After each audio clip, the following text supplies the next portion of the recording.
નર્મદા જિલ્લાના statue of unity ખાતે ગઈકાલે મોટા પ્રમાણમાં ડિમોલેશનની કામગીરી હાથ ધરવામાં આવી હતી, જેમાં કાચા પક્કા મકાનો જ્યાં આદિવાસી સમાજના લોકો રહી રહ્યા હતા તેમને તોડી પાડવામાં આવ્યા છે।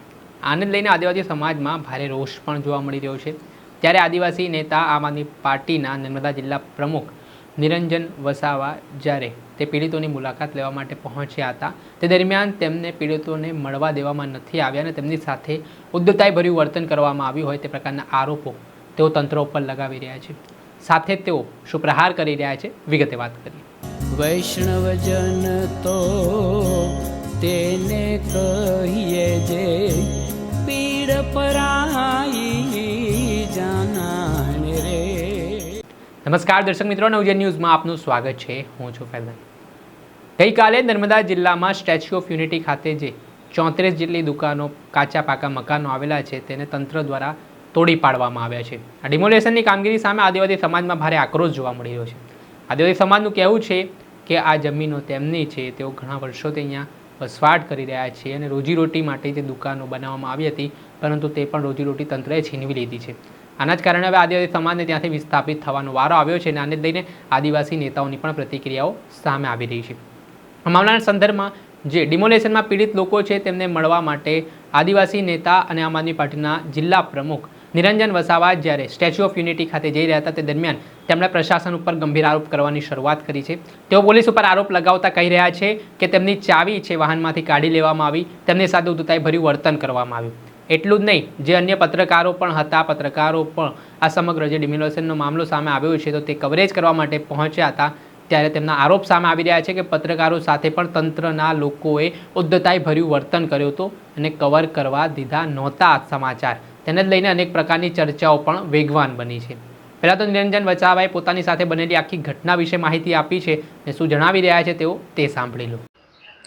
ગઈકાલે સ્ટેચ્યુ ઓફ યુનિટીની જે આજુબાજુનો વિસ્તાર છે તો ત્યાં ગાડી આ સરકાર દ્વારા અને પ્રશાસન દ્વારા ત્યાંના જે સ્થાનિક લોકો જે વર્ષોથી બાપ દાદા વખતથી રહેતા હતા એવા લોકો અને ધંધો રોજગાર કરીને જીવતા હતા નાની મોટી દુકાનોથી, તો એ લોકોની દુકાનો તોડી પાડવામાં આવી છે અને સાથે સાથે એમના જે કાચા પાકા જે મકાનો હતા એ પણ બુલડોઝર દ્વારા આ સરકારે એમને તોડી પાડ્યા છે।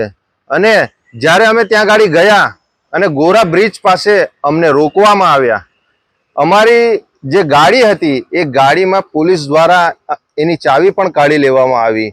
આ એક ખૂબ જ શરમજનક બાબત છે। આજે જ્યારે ભારત દેશ આટલો મોટો છે, બરાબર, આજે બધાને પોતાનો અવાજ ઉઠાવવાનો હક અને અધિકાર છે, પણ તેમ છતાં આ ભારતીય જનતા પાર્ટીની સરકારમાં આજે વિપક્ષ તરીકે અથવા તો કોઈ પણ વ્યક્તિ પોતાનો અવાજ ઉઠાવી શકતો નથી।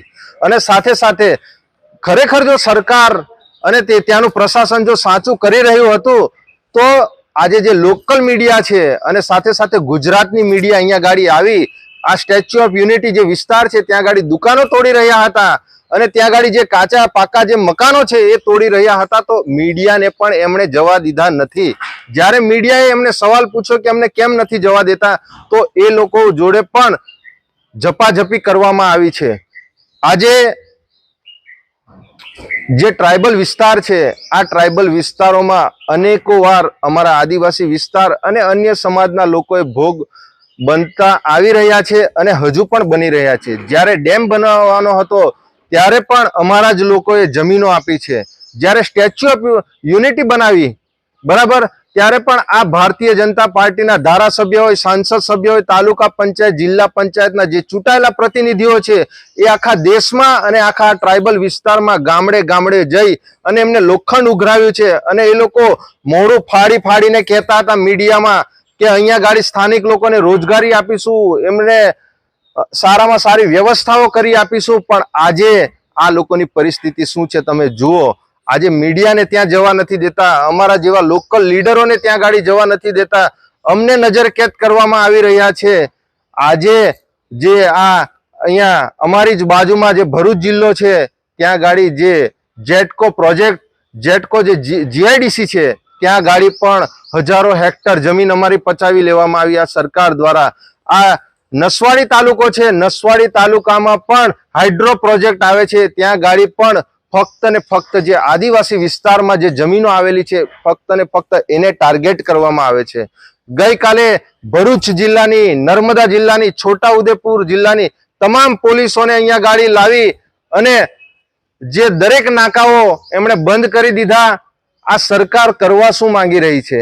સરકાર ફક્ત આદિવાસી વિસ્તારમાં અમારા આદિવાસી લોકો પર જુલુમ કરી અને અમારી પર અત્યાચારો કરી, ખોટા ખોટા કેસો કરી અને અમારી જમીન પચાવવાનું આ ષડયંત્ર કરી રહી છે.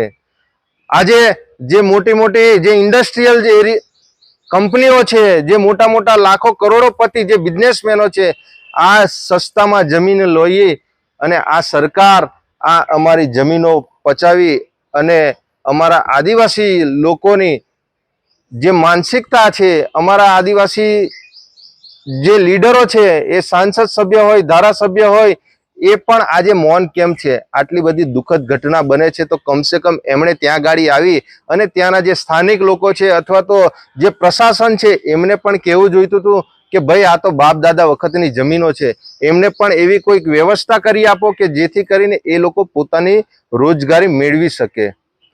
નહીં કે આ બુલડોઝર લાવી અને પોલીસ પ્રશાસનને આગળ કરી અને એનો દુરુપયોગ કરી અને અમારી જમીનો. આપણે સાંભળ્યા હતા આમ આદમી પાર્ટીના નર્મદા જિલ્લા પ્રમુખ નિરંજન વસાવા. તેમણે આ ઘટનાના સંદર્ભમાં આદિવાસી સમાજના લોકો સાથે જે અન્યાય થઈ રહ્યો છે, આદિવાસી સમાજના લોકોની સાથે અન્ય લોકો પણ ત્યાં વસવાટ કરતા હતા, પરંતુ કોઈ પણ પ્રોજેક્ટના નામે તેમને વિસ્થાપિત કરવામાં આવે છે, તેમને યાતનાઓ આપવામાં આવે છે, તે પ્રકારના આરોપો તેઓ લગાવી રહ્યા છે. તેઓ સાંસદ હોય, ધારાસભ્ય હોય, તેમને પણ કહી રહ્યા છે કે આજે આદિવાસી સમાજના લોકો મુશ્કેલીમાં મુકાયા છે, ત્યારે સાંસદ અને ધારાસભ્ય ક્યાં છે ને કેમ મૌન બેઠા છે? ત્યારે હવે અનેક પ્રકારના સવાલો ઉઠી રહ્યા છે. નર્મદા જિલ્લાનો મુદ્દો હવે ફરી એકવાર ગરમાયો છે. ત્યારે પીડિત પરિવારને ક્યારે ન્યાય મળે છે ને જે ડિમોલેશન તંત્ર દ્વારા કરવામાં આવ્યું છે તેના બદલામાં કંઈક વળતર ચૂકવવામાં આવે છે કે કેમ તે જોવું રહ્યું. દર્શક મિત્રો, નવજીવન ન્યૂઝને આપ લાઈક કરી લો, સબસ્ક્રાઇબ કરી લો અને શેર કરવાનું ભૂલતા નહીં.